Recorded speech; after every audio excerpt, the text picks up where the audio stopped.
Thank you for joining Wars of the Rosies. As we conclude with part 14, Prester John, the Phantom Emperor of the World, from Orders of the Quest The Holy Grail by Manly P. Hall. Prester John as Emperor of Ethiopia. Prester John, the Phantom Empire of the World. In the year AD 1144, Hugo, Bishop of Gabala, reported that a certain John, who governed as a priest-king in an inaccessible region of the Far East, together with his people, been converted to Nestorianism. This John belonged to the race of the three Magi, or Adepts, and so extraordinary was his wealth that he carried a scepter of pure emeralds. In this way, the rumor spread about Europe that a mysterious Christian monk was the supreme ruler over the nations of Asia from some remote fastness of the Trans-Himalaya. The power of this man extended throughout the three Indies. In 1165, kings and princes of Europe, including Barbarossa, received letters and long documents from the Emperor of the East. In these epistles, the writer described himself as John the Presbyter, priest of the almighty power of God and our Lord Jesus Christ. One of these letters to his friend,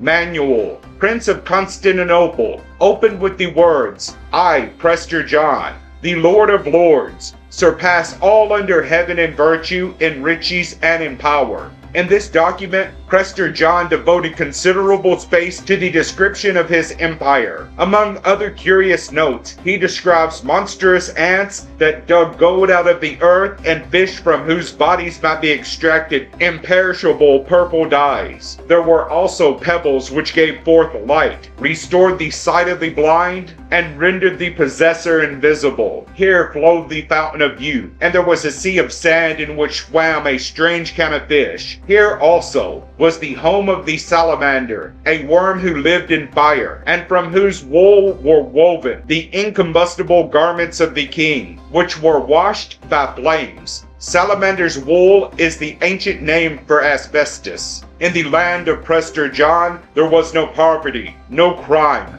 and no vice. Before his place, which was splendid beyond description, was a magic mirror by which the emperor could see throughout his domains and detect all conspiracy against the state. He was constantly waited upon by 7 kings, 6 dukes, and 365 counts. 12 archbishops sat at his right hand and 20 bishops at his left. Yet, with all this grandeur, he was a modest and humble man who did not rejoice in worldly splendor and chose to be called presbyter. Even though his butler was an archbishop, his chamberlain was a bishop, and his chief cook was a king. Early travelers to the Far East brought back lurid accounts of this strange monarch who maintained a standing army of 1.5 million warriors and was complete master of the birthplace of the sun. Even Marco Polo returned with an extravagant story of a Christian emperor of Tibet whose colonies included Persia, Ceylon, and Siam, and whose powers were limitless. It is impossible to dismiss the story of Prester John as a mere fable, for legendary men do not write letters or send embassies. On the other hand, no account of this strange man is to be found in Oriental histories, which were amazingly comprehensive. Wolfram von Eschenbach was the most important of the medieval German poets, and was a Minnesinger. In his epic poem, Parsifal, he connected for the first time the legend of the Holy Grail with the history of Prester John. Parsifal, the mythical king of the Holy Grail, carried the sacred cup to Asia when he received the name of Prester John. Thus we see that the secret orders of Europe were involved in the perpetuation of the curious fable of the Asiatic Lord of Lords. After the era of exploration, by which the boundaries and proportions of countries came to be known with greater accuracy, the location of Prester John's empire shifted from one inaccessible area to another, and finally was identified with Abyssinia. At the beginning of the 15th century, the Abyssinian Christian priest described their kingdom as the land of Prester John. this story gained immediate popularity, and the princes of Europe sent ambassadors in search of him. Unfortunately, these men were never heard of again. The Negus of Abyssinia combined in his person certain temporal and spiritual powers, and the name of John occurs frequently in the list of the Abyssinian kings.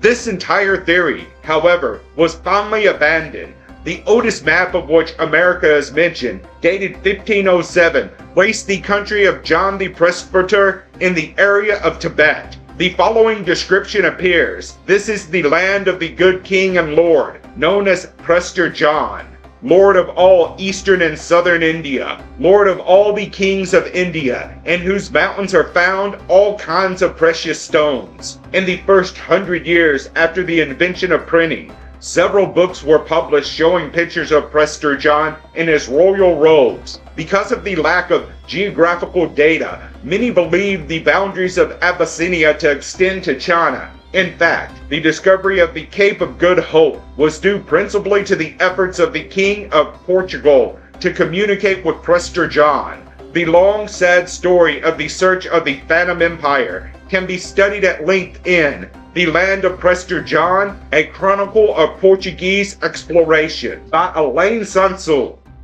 Most writers who have examined the tradition about Prester John have overlooked the one source from which they might have secured the real key of the mystery. Hecky Thorne was riding in the right direction when he pointed out that the legend originated in the resemblance between Buddhism and Christianity. He explained that there was, in China, in the 12th century, a great Mongol tribe professing Buddhism, which, by travelers, was mistaken for an Oriental Christian religion. The Nestorian Christians dwelling among the Mongols called the head of this Buddhist sect John the Priest, and hence arose the tradition that in the heart of Asia there was a Christian church, whose Pope bore the title Prester John. The original location given for the empire of Prester John was the area of the Gobi Desert, where he lived in an enchanted palace in the mountains. If you ask Eastern initiates to describe the northern palace, called Dion or Shambhala,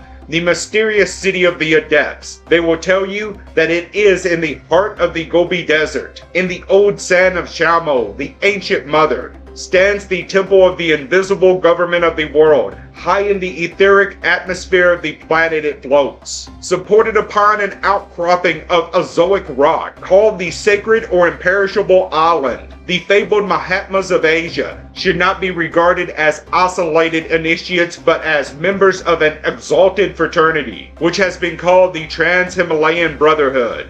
This order of exalted men, servants of the Lord of the world, are the spiritual governors of the mundane sphere. They gather at prescribed intervals in the temple of Shambhala, on the sacred island, and give allegiance to the Lord of Lords, the King of Kings, Regent of the Sun, and Master of the world.